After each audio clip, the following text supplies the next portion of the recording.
102 number آیت میں، یہ سورہ بقرہ چل رہی ہے، 102 نمبر آیت میں جادو ٹونے کے بارے میں کچھ کلام ارشاد فرمایا، جس کا پس منظر یہ ہے کہ سلیمان علیہ السلام کے زمانے میں لوگ جادو بہت زیادہ کرتے تھے، ان کے پاس کتابیں تھیں جس میں منتر الٹے سیدھے گندے لکھے ہوئے تھے، تو سلیمان علیہ السلام نے اللہ کے حکم سے تمام کتابوں کو قبضے میں کیا اور اس کو ختم کرنے کی کوشش فرمائی، اور ان کتابوں کو دفنا دیا زمین میں، اور اس کے اوپر اپنی کرسی رکھ کر آپ بیٹھتے تھے اور آپ خطاب فرماتے تھے، لوگوں سے باتیں کرتے تھے۔ جب آپ کا وصال ہوا تو شیطان نے اس زمانے کے لوگوں کو کے قلب میں ڈالا کہ کیا میں تمہیں وہ چیز نہ بتاؤں کہ سلیمان علیہ السلام کی حکومت کس وجہ سے تھی، تو وہ سوچنے لگے کیسے تھی، تو دل میں خیال ڈالا کہ ان کی کرسی کے نیچے کی زمین کھودو تمہیں چیز ملے گی، وہ کتابوں سے سلیمان علیہ السلام نے حکومت کی ہے، اب وہ کھودا تو وہ کتابیں مل گئیں، اور پھر وہ جادو ٹونا عام ہو گیا، اور لوگوں نے یہ گمان کیا اس زمانے کے کہ شاید سلیمان علیہ السلام جادو کیا کرتے تھے۔ پھر یہ سلسلہ چلتا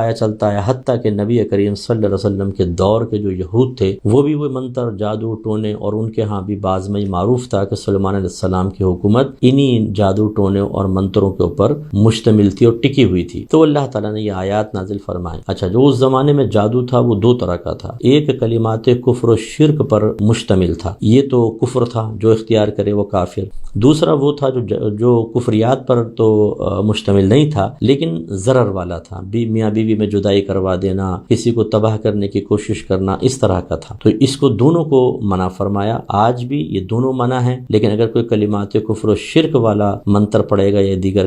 کام کرے گا تو وہ دار اسلام سے خارج ہو جائے گا۔ تو اللہ نے فرمایا کہ وَاتَّبَعُوا مَا تَتْلُو الشَّيَاطِينُ عَلَى مُلْكِ سُلَيْمَانَ، اور بنی اسرائیل نے پیروی کی اس کی جس کو پڑھتے تھے شیاطین سلیمان کی سلطنت میں، یعنی ان منتروں کی انہوں نے پیروی کی۔ وَمَا كَفَرَ سُلَيْمَانُ، سلیمان نے کفر نہیں کیا، یعنی وہ جادو ٹونے میں ملوث نہیں تھے، یہ غلط کہہ رہے ہیں، وَلَكِنَّ الشَّيَاطِينَ كَفَرُوا، اور لیکن شیاطین نے کفر کیا، يُعَلِّمُونَ النَّاسَ السِّحْرَ، وہ لوگوں کو جادو سکھاتے تھے، وَمَا أُنزِلَ، اور وہ بھی کہ جو نازل کیا گیا عَلَى الْمَلَكَيْنِ، دو فرشتوں پر، بِبَابِلَ، بابل میں، ہاروت و ماروت، یعنی ہاروت اور ماروت دو فرشتوں پر۔ تو اللہ تعالیٰ نے بطور آزمائش دو فرشتے نازل کیے تھے، اور یہ لوگوں کو وہ چیز سکھاتے تھے جو کفر نہیں تھی لیکن اس میں ضرر کا پہلو بھی تھا، تو یہ اللہ کی طرف سے ایک بطور آزمائش تھی، اللہ کا حکم تھا کہ یہ سکھا دیے جائیں اور سمجھایا جائے کہ اس کو صرف پازیٹیو یوز کر سکتے ہو، نیگیٹو نہیں کر سکتے۔ تو یوں آگے اللہ نے بیان فرمایا کہ وما يعلمان من احد، اور یہ دونوں نہیں سکھاتے تھے کسی ایک کو، حتی یقولا، یہاں تک کہ کہہ دیتے تھے کہ انما نحن فتنۃ، کہ محض ہم تو ایک آزمائش ہیں، فلا تکفر، تو تم کفر نہ کرنا، فیتعلمون منہما ما یفرقون به بین المرء وزوجہ، تو یہ بنی اسرائیل سیکھتے تھے ان دونوں سے وہ چیز جو جدائی پیدا کر دے، ان سے سیکھتے تھے وہ چیز کہ جدائی پیدا کر دیں گے اس کے سبب میاں اور بیوی کے درمیان، تو یہ ایسی چیز۔ اب لیکن دیکھیں اس کا سیکھنا جو کفریات میں سے نہیں تھا، سیکھنا تو جائز تھا کیونکہ اللہ کی طرف سے ہاروت اور ماروت کو اجازت دی گئی تھی، لیکن اس کا استعمال نیگیٹو یہ منع تھا۔ اللہ نے دنیا میں بہت ساری چیزیں پیدا فرمائیں اور ان کا استعمال منع کر دیا، مثلا شراب جیسے ہے استعمال منع ہے، تو پیدا ہونا کسی چیز کا یہ برا نہیں ہوتا، اس کا استعمال جائز یا ناجائز، استعمال اصل تو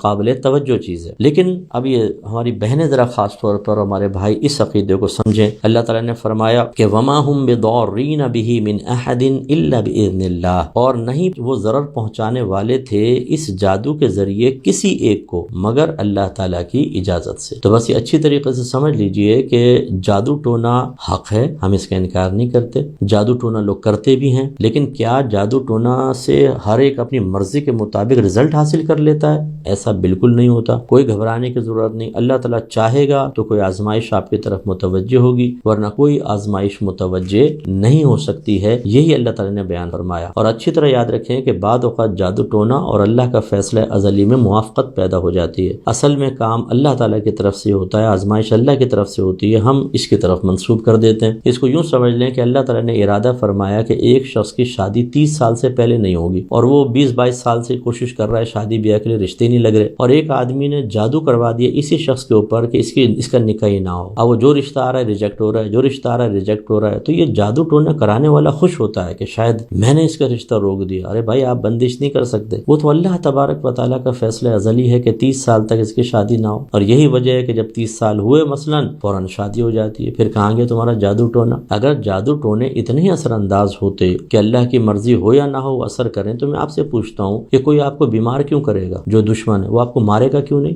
آپ کی ٹانگیں کیوں نہیں توڑے گا؟ آپ کو اندھا کیوں نہیں کرے گا؟ تو یوں ہم نہیں سوچتے کہ یار اگر کسی نے کروانا ہی ہے تو ہمیں تو تباہ کرے گا۔ یہ کیا گلاس ٹوٹ گیا، آج بیٹی کا رشتہ نہیں ہوا، آج بیٹا انٹرویو میں فیل ہو گیا، یہ جادو کروایا ہے، بھائی وہ کیوں مروا ہی نہیں دے گا؟ تو اس لیے ان چیزوں کی طرف متوجہ ضرور ہوں آپ، پروٹیکشن کے لیے عمل کرنے میں بھی حرج نہیں، لیکن اس کو اپنے حواسوں پر مسلط نہ کریں، یہ چیز ٹھیک نہیں ہوتی ہے۔